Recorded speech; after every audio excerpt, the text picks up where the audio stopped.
पृथ्वी की एक ऐसी रहस्यमयी जगह जहां समुद्री जहाज और हवाई विमान रहस्यमयी तरीके से गायब हो जाते हैं। यह जगह नॉर्थ अटलांटिक ओशन के वेस्ट रीजन में है, जिसे कहते हैं बरमूडा ट्रायंगल। नमस्कार दोस्तों, मेरा नाम ऋषभ। स्वागत है आपका द इंटेंस सीक्रेट में। आज इस वीडियो में हम बरमूडा ट्रायंगल पर बात करेंगे। वैसे इस मिस्टीरियस जगह पर काफ़ी हॉलीवुड मूवीज़ और बुक्स भी लिखी गई हैं, तो क्या वाकई में ये सच है? फ्लोरिडा से पोर्टो रिको आइलैंड और बरमूडा, ये तीनों जगहों के बीच में स्थित है। क्योंकि ये तीनों मिलके एक बड़ा ट्रायंगल शेप बनाते हैं, तो इसीलिए इसे बरमूडा ट्रायंगल कहते हैं। लेकिन इस एरिया में बहुत से इंसिडेंट हुए हैं, जिस वजह से लोग इसे अलग अलग नामों से भी जानते हैं, जैसे Devil's Triangle, the limbo of the lost, और भी ऐसे अलग अलग नाम हैं इसके। अब सवाल ये आता है कि ये एरिया लोगों के सामने आया कैसे। फरवरी 1964 में विंसेंट एच गैडिस ने अरगोसी नाम की मैगजीन में द डेडली बरमूडा ट्रायंगल नाम का एक आर्टिकल पब्लिश किया था, जिसमें उन्होंने लिखा कि फ्लोरिडा के पास एक एरिया है जो कि 3 पॉइंट से मिलकर बना है, जहां काफ़ी रहस्यमयी घटनाएं घट रही हैं। असल में इस एरिया में जाने पर ना तो रेडियो सिग्नल चलते थे और ना ही कंपास सही दिशा दिखा पाता था। इसके चलते इस जगह पर समुद्री जहाज और आसमान से हवाई जहाज गायब हो जाते थे और फिर कभी उनका कोई नामो निशान तक नहीं मिलता था। उसके बाद ये जगह लोगों के बीच बरमूडा ट्रायंगल के नाम से काफ़ी पॉपुलर होने लगी। लोगों के बीच अलग अलग कहानियां बनने लगी। जैसे कुछ लोगों ने कहा कि इस जगह पर क्रैकन नाम का सी मॉन्स्टर रहता है। कुछ का मानना था कि इस जगह के नीचे एलियन बेस कैंप है, और तो और कुछ लोग इसके ट्रायंगल शेप की वजह से इल्यूमिनाटी नाम के कॉन्स्पिरेसी थ्योरी से जोड़ने लगे। इसी वजह से इस पर इतनी कहानियां और फिल्में बनी कि शायद ये किसी और टॉपिक पर बनी हो।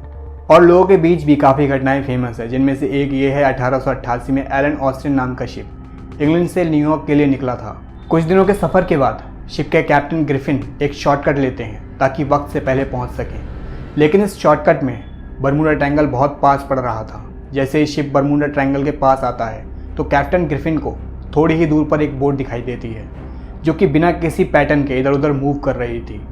कैप्टन कोशिश करते हैं कि उस बोट पर मौजूद लोगों से कम्युनिकेट कर सकें, लेकिन कोई भी रिस्पॉन्स नहीं आता। फिर बहुत देर हो जाने पर कैप्टन ग्रिफिन चेक करने के लिए उस बोट पर अपने कुछ लोग भेजते हैं, पर इस बोट पर पहुंचकर पता चलता है कि बोट पूरी की पूरी खाली है।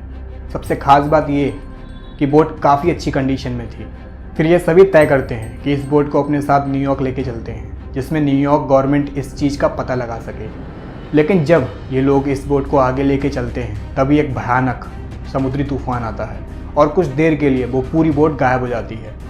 और जैसे ही तूफान शांत होता है, दोबारा से बोट दिखाई पड़ती है, लेकिन उस बोट पर मौजूद कैप्टन के द्वारा भेजे गए लोग गायब थे और बोट को कुछ भी नहीं हुआ था, सेम वैसी ही कंडीशन में थी। उसके बाद ये लोग डर के बोट को वहीं छोड़ देते हैं और न्यूयॉर्क पहुँचते ही हर तरफ बस यही कहानी फैली थी। इसी तरह एक और बोट थी जिसका नाम था द मैरी सेलेस्ट, जिसे 7 नवंबर 1872 में न्यूयॉर्क से इटली के लिए निकलना था। लेकिन जब यह शिप बरमूडा ट्रायंगल के पास पहुंचती है तो लोगों के साथ ही गायब हो जाती है। बहुत ढूंढने के बाद भी यह शिप कहीं नहीं मिलती। लेकिन फिर 4 दिसंबर 1872 में ये शिप बरमूडा ट्रायंगल के पास तैरती हुई दिखती है। लेकिन हैरान कर देने वाली बात यह थी कि इस जहाज़ पर कोई भी इंसान मौजूद नहीं था। जहाज में ना तो कोई नुकसान हुआ था, बल्कि डिनर टेबल पर खाना एज इट इज ऐसे ही रखा हुआ था। पर कैप्टन, क्रू और पैसेंजर सब गायब थे, जिनका पता आज तक नहीं चल पाया। इसके बाद 5 दिसंबर 1945 में 5 फाइटर प्लेन नेविगेशन और कॉम्बैट फाइटिंग ट्रेनिंग के लिए फ्लोरिडा से निकलते हैं। इस ग्रुप का नाम था फ्लाइट 19, जिसमें सभी न्यू ट्रेनी थे और एक सीनियर चार्ल्स टेलर मौजूद थे। इनकी ट्रेनिंग का रूट फ्लोरिडा से निकलकर चिकन रॉक नाम की जगह पर बम गिराना और ग्रांड बहामा से होते हुए फ्लोरिडा बेस पर वापस लौटना। इनके निकलने के 2 घंटे बाद ही मौसम खराब हो जाता है और सीनियर चार्ल्स टेलर डिसाइड करते हैं कि ये मिशन ना करके वापस लौटेंगे। चार्ल्स टेलर लोकेशन चेक करने के लिए कंपास में देखते हैं, लेकिन वो खराब हो चुका था। फिर वो अपना पर्सनल कंपास निकालते हैं, पर रहस्यमयी तरीके से वो भी खराब हो चुका था। ये अपनी ट्रेनिंग टीम से कोऑर्डिनेट करते हैं, पर सभी कहते हैं कि कंपास काम नहीं कर रहे। फ्लोरिडा बेस पर फ्लाइट 19 को ट्रैक किया जाता है तो पता चलता है ये सभी दिशा भटक चुके हैं और सभी का कुछ अता पता नहीं चल पा रहा है। उन्हें ढूंढने के लिए एक और प्लेन को भेजा जाता है और वो भी इसी तरह गायब हो जाता है। उस प्लेन का लास्ट मैसेज ये था कि 100 फीट की ऊंचाई पर कुछ जलता हुआ दिख रहा है। फिर ये भी गायब हो जाता है। साथ ही क्रिस्टोफर कोलंबस की बुक में भी इस जगह का जिक्र है।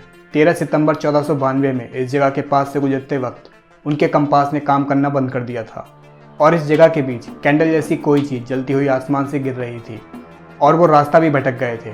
ब्रूस गैर्नन पहले इंसान थे जो बरमूडा ट्रायंगल के अंदर से बचकर वापस आए थे। ब्रूस बहामास से फ्लोरिडा डेली ट्रैवल करते थे, जिसमें करीब 1.5 घंटा लगता था। लेकिन एक बार ये बरमूडा ट्रायंगल के पास 10,000 फीट पर प्लेन उड़ा रहे थे और मौसम भी साफ था, पर अचानक से काफ़ी बड़े बादल सामने आ गए और बहुत देर तक कुछ भी नहीं दिखाई पड़ रहा था। इतना ज़्यादा अंधेरा था कि सूरज की एक किरण भी नहीं दिखाई पड़ रही थी। प्लेन की सभी इलेक्ट्रॉनिक डिवाइसेस और नेविगेटर ने काम करना बंद कर दिया था। साथ ही उनका यह भी कहना था कि कोई मैग्नेटिक फील्ड टाइप की एनर्जी उन्हें अपनी ओर खींच रही थी। ग्राउंड की टीम भी उन्हें ट्रैक नहीं कर पा रही थी, लेकिन वो रुके नहीं, लगातार उन बादलों में प्लेन चलाते रहे और कुछ देर के बाद सभी बादल खत्म हो गए।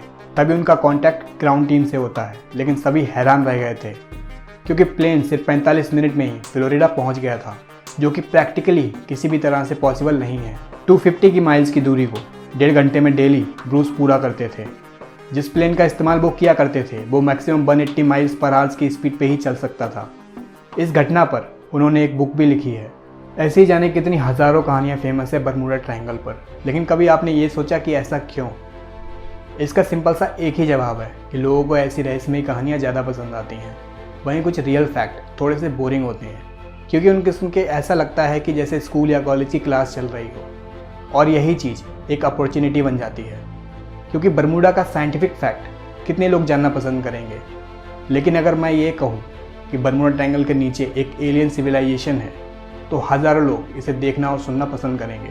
यकीन ना हो तो मेरी शांग्रीला वाली वीडियो ज़रूर देखें, जिसका लिंक आपको डिस्क्रिप्शन में मिल जाएगा। अब मिस्टीरियस बरमूडा ट्रायंगल जैसी वीडियोस को देखकर आपके मन में सवाल तो ज़रूर आता होगा कि प्रेजेंट टाइम पर ऐसी कोई घटना क्यों सामने नहीं आती। इवन आज का सबसे busy air traffic Bermuda triangle के पास ही है, क्योंकि आज के टाइम पर हमारे पास एडवांस टेक्नोलॉजी है, तो हमें पता चल जाता है कि इसके पीछे सही रीज़न क्या है। यूएस नेवी तो बरमूडा ट्रायंगल वर्ड को ही नहीं मानती। साथ ही बरमूडा ट्रायंगल की विकिपीडिया डिटेल ये बताती है कि ये एक अर्बन लेजेंड है, मतलब ये एक पुरानी कहानी है जो कि बताई जाती है कि सच है, लेकिन वो सच नहीं है। लॉयड लिस्ट, जो कि एक शिपिंग पब्लिकेशन है जो पूरी दुनिया के जहाज़ों का डेटा मेंटेन करती है कि कितनी घटनाएं हुई हैं और कितने जहाज़ गायब हुए हैं, तो इनके हिसाब से पूरी दुनिया में जितने भी जहाज़ गायब हुए हैं वो किसी समुद्र में आए तूफान या ऐसी चीज़ों से ही गायब हो जाते हैं। कई बार ये पता चल पाता है और कई बार पता नहीं लग पाता।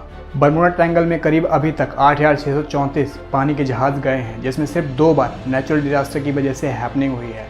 अगर इस इंसिडेंट को पूरी दुनिया के समुद्रों से कंपेयर करें तो ये बहुत कम है, लेकिन इसके बाद भी बरमूडा ट्रायंगल बहुत फेमस है। रीज़न सिर्फ एक है, ऐसी कहानियाँ जल्दी बिकती हैं, तो पूरी दुनिया भर में सभी लोग इसे मिस्टीरियस जगह बना देते हैं। पिछले दशक की जो भी कहानियाँ थी उन्हें तो आज किसी तरह से साबित नहीं किया जा सकता, क्योंकि कुछ टाइम पहले ये भी मानते थे कि दुनिया चपटी है।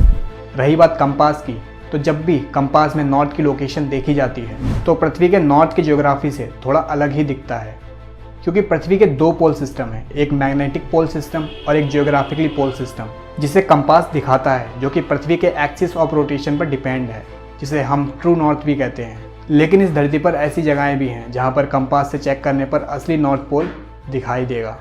जिस जगह पर ये दिखता है उसे कहते हैं एगोनिक लाइन।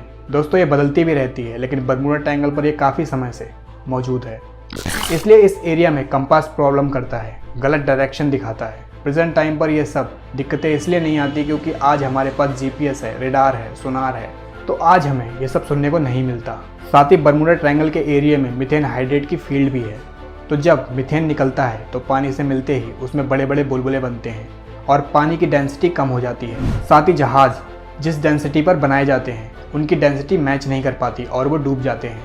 एक एक्सपेरिमेंट में ये प्रूव भी किया गया है। इतना ही नहीं, यूएस के एरिया में बड़े बड़े ह्यूरिकेन्स भी ज़्यादा आते हैं, तो ये भी एक रीज़न माना जाता है।